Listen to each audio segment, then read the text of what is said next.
축복합니다. 사랑하는 초령가족 여러분, 오늘 가정에서 드리는 주일 저녁 예배 가운데 하나님의 은혜가 충만하시기를 소망합니다. 오늘 저녁에는 요한복음 11장 본문을 가지고 예수 새로운 삶을 주시는 분이라는 제목으로 하나님의 말씀을 전하겠습니다. 오늘 본문은 예수님의 공생의 수많은 이야기 가운데 가장 극적이고 감동적인 이야기 중에 하나입니다. 예수님은 공생일을 지나시면서 많은 유대인들의 음해와 위협을 당하셨습니다. 예수님은 죄인들을 대신할 제물로 이 땅에 오셨습니다. 결국 예수님은 언젠가 유대인들의 고발로 십자가의 죽음을 당하게 될 것임을 이미 알고 계셨습니다. 문제는 고난과 죽음의 시기였습니다. 예수님은 구약의 예언을 성취하시기 위해 세상에 오셨습니다. 예수님은 모든 예언을 이루셔야 했고 동시에 사랑하는 제자들과 함께 사시면서 그들을 초대교회 사도로 동시에 준비시켜야만 했습니다. 그래서 유대인들의 음해와 고발이 있을 때마다 체포될 위기를 기가 막힌 방법으로 피해 가시곤 했던 것입니다. 예수님은 성전에서 사람들에게 말씀을 가르치시고 유대인들의 고소와 고발을 피해 세례 요한이 세례를 주던 요단강 인근으로 피신합니다. 거기에서 베다니에 있는 삼남매의 소식을 듣습니다. 예수님께서 사랑하시는 나사로가 지금 위독하다는 소식이었습니다. 빨리 베다니로 와달라는 마르다와 마리아의 전가를 받은 것입니다. 그런데 예수님은 이상하게도 바로 움직이시지 않고 의도적으로 이틀을 더 유하시다가 나사로가 죽은 이후에 베다니로 움직이셨습니다. 사실 베다니는 예루살렘 동편 감람산 기슭에 있는 작은 마을입니다. 살기 등등한 유대인들의 위협이 도사리고 있던 곳이었습니다. 예수님과 제자들의 입장에서는 베다니로 가는 것은 적지 않은 부담이 되셨을 것입니다. 예상했던 대로 예수님께서 베다니로 가셨을 때 마르다가 뛰어나와서 예수님이 이틀 전에 와주셨으면 오빠가 죽지 않았을 것이라고 고백합니다. 그런데 예수님께서는 내 오빠가 다시 살아날 것이다 라고 말씀합니다. 네, 예수님 맞습니다. 나중에 오빠는 마지막 날에 부활하게 될 것입니다.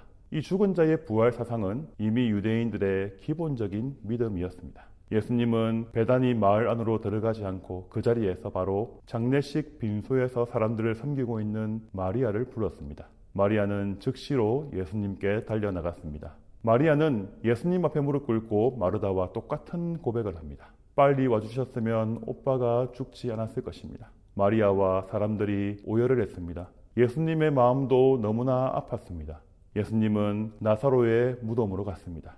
예수님께서 무덤가에 돌을 옮겨 놓으라고 하십니다. 이미 죽은 지 사흘이 지나서 부패하는 냄새가 났습니다. 예수님께서 무덤 앞에서 아버지께 기도하셨습니다. 그리고 큰 소리로 나사로야 나오라 라고 외쳤습니다. 여러분, 무슨 일이 일어났습니까? 흰색 배로 둘둘 쌓여있는 나사로의 시신에 즉시 생기가 돌면서 나사로는 그 자리에서 즉시 일어났습니다. 죽은 나사로가 예수님의 말씀을 듣고 다시 살아나게 된 것입니다. 죽은 나사로가 다시 살아나서 새로운 삶을 선물로 받게 된 것입니다. 우리는 이 사건을 가리켜 부활이라고 말하지 않고 소생이라는 단어를 씁니다. 이 사건을 옆에서 지켜본 유대인들의 완고하고 굳어진 마음은 와르르 무너져 버렸습니다. 전에는 예수님을 회방하고 음해했던 수많은 유대인들이 예수님을 믿게 되는 기적도 일어났습니다. 사랑하는 초령가족 여러분, 우리 예수님은 어떤 분이십니까? 예수님은 새로운 삶을 주시는 분이십니다. 예수님께서 죽음과 절망의 냄새가 가득했던 인생 가운데 말씀하십니다. 죽음과 절망의 무덤 속에서 이제 나오라. 이제 나의 자녀가 되거라. 이것이 복음입니다. 예수님은 하나님의 말씀이시요 생명의 말씀이십니다. 말씀은 하나님의 창조의 도구며 창조의 본질입니다. 예수님의 말씀이 닿는 인생마다 새로운 인생이 창조되었습니다. 성도 여러분, 잊지 마십시오. 하나님은 이 세상 만물만 만드신 것이 아닙니다.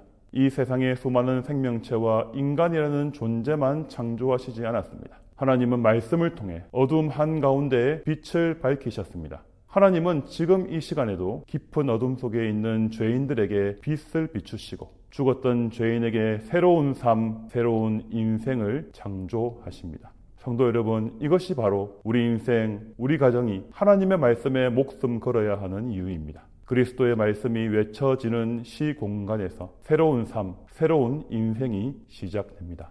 주일날 담임 목사님의 설교가 외쳐지는 그 시간을 통해 주야로 맥체인 성경을 읽기 하고 말씀을 묵상하는 그 시간을 통해 우리의 인생은 재구성되고 새롭게 시작될 수 있습니다. 오늘 저녁부터 다시 시작하십시오. 형광펜과 색연필을 들고 성경을 펴십시오.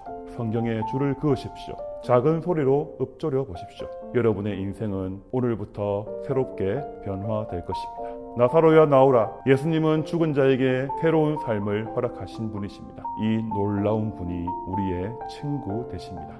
복되신 초령가족 여러분들이 되시길 예수님의 이름으로 축복합니다. 함께 기도하겠습니다. 거룩하시고 지금도 살아 역사하시는 하나님 아버지 은혜를 감사드립니다. 하나님의 아들 예수님은 우리에게 새로운 삶, 새로운 인생을 선물로 주시는 분이심을 말씀을 통해 묵상했습니다. 주님 한 주간도 하나님 말씀을 더욱 사랑하며 그 말씀 앞에 날마다 머무르는 우리의 삶, 우리의 일상이 되게 하여 주옵소서. 매일 24시간 중에 단 10분, 15분, 30분이라도 하나님 말씀 앞에 엎드리는 일상이 되게 해주셔서 날마다 주님이 주시는 새로운 소망과 새로운 은혜가 충만한 하루, 충만한 한 주간 될 수 있도록 우리 주님 역사하여 주시옵소서. 한 주간도 소랑 가족들의 가정과 일터와 일상을 지켜 보호해 주시고 은혜 가운데 거하는 복된 한 주간이 되기를 소망하오며 이 모든 말씀 우리 구주 예수님의 이름으로 축복하며 기도드리옵나이다. 아멘.